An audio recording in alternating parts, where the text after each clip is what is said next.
Hello दोस्तों, good morning, नमस्कार। आपसे दोस्तों को फिर से हमारे 1 2 3 एजुकेशन ट्रेनर में आपका बहुत बहुत स्वागत है। दोस्तों आज मैं बताने वाला हूं आप लोगों को भारतीय भवन क्लास 10th का भौतिकी फिजिक्स के बारे में, चैप्टर 1 प्रकाश का प्रवर्तन का अति लघुतरीय प्रश्न। ठीक है, तो आप लोग दोस्तों इस वीडियो में लास्ट तक के बने रहेंगे।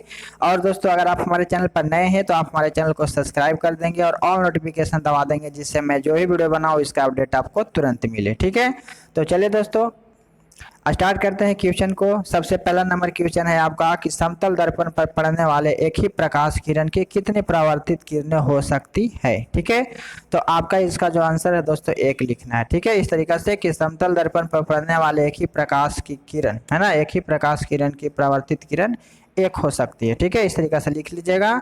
उसके बाद दोस्तों आपका सेकेंड नंबर है कि समतल दर्पण पर लंबवत पड़ने वाले किरण किस प्रकार परावर्तित होती है। ठीक है, तो लिखना है कि समतल दर्पण पर लंबवत पड़ने वाले प्रकाश के किरण जो है परावर्तन के बाद उसी पथ पर वापस लौट जाती है। ठीक है, उसके बाद है आपका थर्ड नंबर कि समतल दर्पण पर अभिलंब आपतन के लिए परावर्तन कोण का मान कितना होता है। तो लिखना है कि समतल दर्पण पर अभिलंब आपतन के लिए परावर्तन कोण का मान 0 होता है। कितना होता है? 0 होता है। उसके बाद दोस्तों आपका चौथा नंबर है कि प्रकाश के परावर्तन के कितने नियम होते हैं। तो लिखना है प्रकाश के परावर्तन के 2 नियम होते हैं। ठीक है, उसके बाद आपका 5वां नंबर क्वेश्चन जो है समतल दर्पण में वस्तु दूरी और प्रतिबिंब दूरी में क्या संबंध है। तो लिख दीजिएगा कि वस्तु दूरी बराबर क्या है? प्रतिबिंब दूरी। उसके बाद दोस्तों आपका 6ठा नंबर क्वेश्चन जो है गोलीय दर्पण कितने प्रकार के होते हैं, उनके नाम लिखें। ठीक है, तो गोलीय दर्पण जो है दोस्तों आपका 2 प्रकार के होते हैं, एक अवतल और दूसरा उत्तल। ठीक है, उसके बाद 7वां नंबर क्वेश्चन है कि गोलीय दर्पण का मुख्य अक्ष क्या है। तो लिखिए कि गोलीय दर्पण के ध्रुव से वक्रता केंद्र को मिलाने वाली सरल रेखा को दर्पण का प्रधान या मुख्य अक्ष कहते हैं। ठीक है, उसके बाद दोस्तों आपका जो है 8 नंबर क्वेश्चन में है, बोल रहा है कि अवतल दर्पण के फोकस की परिभाषा दें। ठीक है, तो किसी दर्पण के मुख्य अक्ष के समांतर आने वाली प्रकाश की किरणें दर्पण से परावर्तन के पश्चात है ना मुख्य अक्ष के जिस बिंदु पर मिलती है उसे अवतल दर्पण का मुख्य फोकस कहते हैं। ठीक है, इस तरीके से आप इसका क्या करेंगे, आंसर को लिखेंगे। उसके बाद है दोस्तों आपका 9वां नंबर क्वेश्चन कि गोलीय दर्पण की फोकस दूरी f और उसकी वक्रता त्रिज्या r में क्या संबंध है। ठीक है, तो लिखिए कि गोलीय दर्पण की फोकस दूरी f तथा वक्रता त्रिज्या r में संबंध जो है f बराबर r/2 होता है। ठीक है, उसके बाद 10वां नंबर क्वेश्चन है कि एक दर्पण का नाम बताएं जो किसी वस्तु का सीधा और आवर्धित प्रतिबिंब दे सके। ठीक है, तो उस दर्पण का नाम है दोस्तों अवतल दर्पण, जो क्या करता है, वस्तु का सीधा और आवर्धित प्रतिबिंब देता है। ठीक है, तो उसके बाद चलते हैं 11 नंबर क्वेश्चन में कि एक अवतल दर्पण द्वारा आभासी प्रतिबिंब बनाने के लिए वस्तु का स्थान कहाँ होना चाहिए। ठीक है, तो लिखिए कि आभासी प्रतिबिंब प्राप्त करने के लिए वस्तु को ध्रुव P और अवतल दर्पण के फोकस F के बीच रखा जाना चाहिए। ठीक है, इस तरीके से लिखेंगे। उसके बाद आपका 12 नंबर है कि यदि कोई वस्तु जो है किसी अवतल दर्पण के वक्रता केंद्र पर रखी हो तो उसका प्रतिबिंब कहाँ और कैसा बनता है। ठीक है, तो आप इसका इस तरीके से लिखेंगे कि किसी अवतल दर्पण के वक्रता केंद्र पर रखी वस्तु का प्रतिबिंब C पर है ना वास्तविक, उल्टा और बराबर बनता है। ठीक है, इस तरीके से। उसके बाद दोस्तों आपका 13 नंबर है कि वस्तु दूरी U का चिन्ह क्या होगा जब एक अवतल दर्पण के सामने किसी वस्तु को रखा जाता है। ठीक है, तो लिखेंगे कि वस्तु दूरी U का चिन्ह जब एक अवतल दर्पण के सामने रखा जाता है तो ऋणात्मक चिन्ह होगा। कैसा होगा? ऋणात्मक चिन्ह होगा।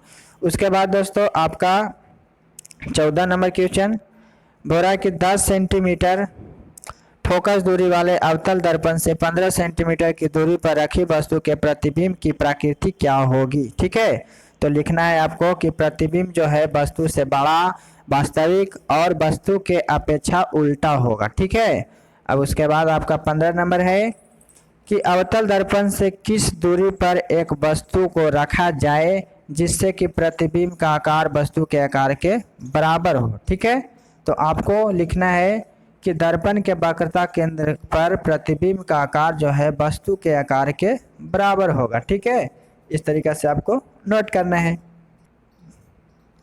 उसके बाद दोस्तों आपका 16 नंबर क्वेश्चन जो है कि किस गोलीय दर्पण में केवल काल्पनिक प्रतिबिंब बनता है। तो लिखना है कि आभासी काल्पनिक प्रतिबिंब जो है उत्तल में बनता है। ठीक है, कौन सी दर्पण में? उत्तल दर्पण में। उसके बाद दोस्तों आपका 17 नंबर जो है, क्या एक उत्तल दर्पण किसी वास्तविक वस्तु का वास्तविक प्रतिबिंब बना सकता है? तो लिखना है कि उत्तल दर्पण किसी वास्तविक वस्तु का वास्तविक प्रतिबिंब नहीं बना सकता है। ठीक है। उसके बाद 18 नंबर क्वेश्चन में है कि एक दर्पण की फोकस दूरी f बराबर -15 सेंटीमीटर है, तो यह अवतल दर्पण है या उत्तल दर्पण? इसके बारे में आपको क्या करना है, बताना है।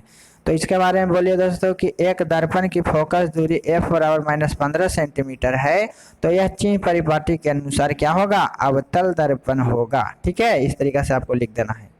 उसके बाद दोस्तों 19 का जो है आपका गोलीय दर्पण के आवर्धन की परिभाषा दें, तो लिखना है कि प्रतिबिंब की ऊंचाई और वस्तु की ऊंचाई के अनुपात को आवर्धन कहा जाता है। ठीक है, और आवर्धन को m से सूचित किया जाता है। ठीक है जी।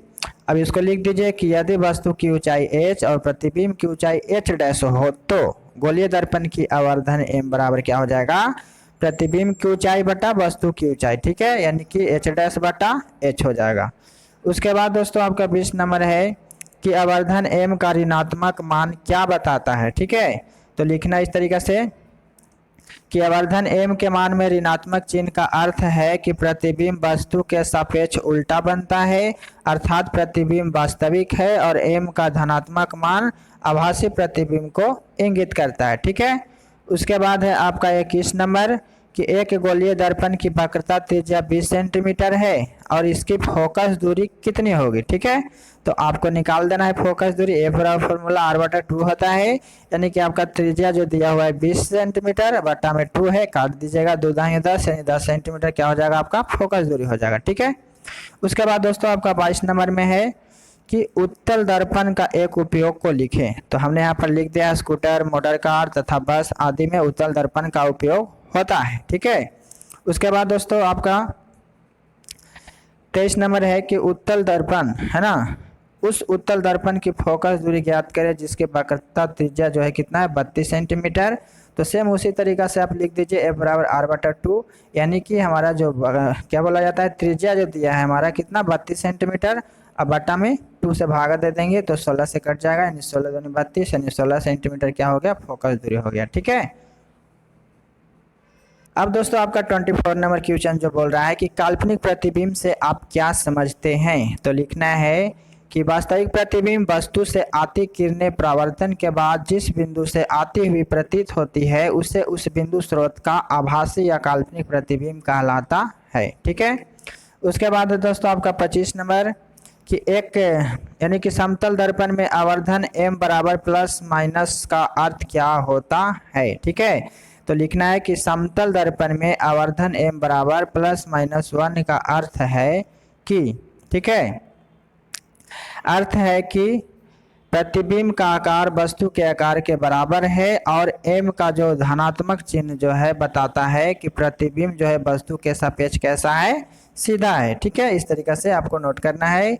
और बाकी दोस्तों आपका 26 नंबर क्वेश्चन जो है कि एक गोलीय दर्पण जिसका वक्रता केंद्र C है पर एक किरण जो है ऐसी भी आपतित होती है, यह किरण किस दिशा में प्रवर्तित होगी। ठीक है, तो आपको लिख देना है इस तरीके से कि वक्रता केंद्र की दिशा में आपतित किरण, चूंकि वक्रता त्रिज्या दर्पण पर स्थित किसी बिंदु पर अभिलंब होती है, इसलिए जो किरण दर्पण के वक्रता केंद्र C की दिशा में दर्पण पर पड़ती है वह दर्पण पर लंबवत होती है। ठीक है, अतः परावर्तन के बाद वह किरण उसी पथ पर क्या होता है, लौट जाती है। ठीक है, तो अब दोस्तों आपका अति लघु उत्तरीय प्रश्न का लास्ट नंबर क्वेश्चन है 27। तो दोस्तों अगर अभी तक आप हमारे चैनल को सब्सक्राइब नहीं किए हैं तो आप हमारे चैनल को सब्सक्राइब कर लें और ऑल नोटिफिकेशन दबा दें। ठीक है, बाकी दोस्तों अपने दोस्तों के पास भी शेयर कीजिएगा। चलते हैं 27 नंबर क्वेश्चन में। बोल रहा है कि अवतल दर्पण के कोई 2 उपयोग को लिखें। तो हमने दोस्तों यहाँ पर अवतल दर्पण का 3 उपयोग लिख के रखा हुआ है, तो आप इस तरीक़ा से लिखेंगे। सबसे पहला कि अवतल दर्पण का उपयोग जो है दाढ़ी बनाने में किया जाता है। ठीक है, उसके बाद सेकंड नंबर में लिखेंगे कि अवतल दर्पण का उपयोग टॉर्च वाहनों के हेडलाइटों में किया जाता है। ठीक है, उसके बाद आपका थर्ड नंबर है कि अवतल दर्पण का उपयोग रोगियों के नाक, कान, गले, दांत आदि को देखने के लिए अवतल दर्पण का उपयोग करते हैं। ठीक है, तो दोस्तों आपका आते लगे तेरे प्रश्न का क्वेश्चन आंसर खत्म होता है। Thanks for watching my video. जो आप लोग हमारी वीडियो में लास्ट तक के बने रहे हैं, तो दोस्तों आप हमारे चैनल को सब्सक्राइब जरूर कर लेंगे। बाकी के लिए मिलेंगे अगले वीडियो में, है ना, लघु उत्तरीय प्रश्न के साथ। जब तक के लिए best of luck, finally good luck.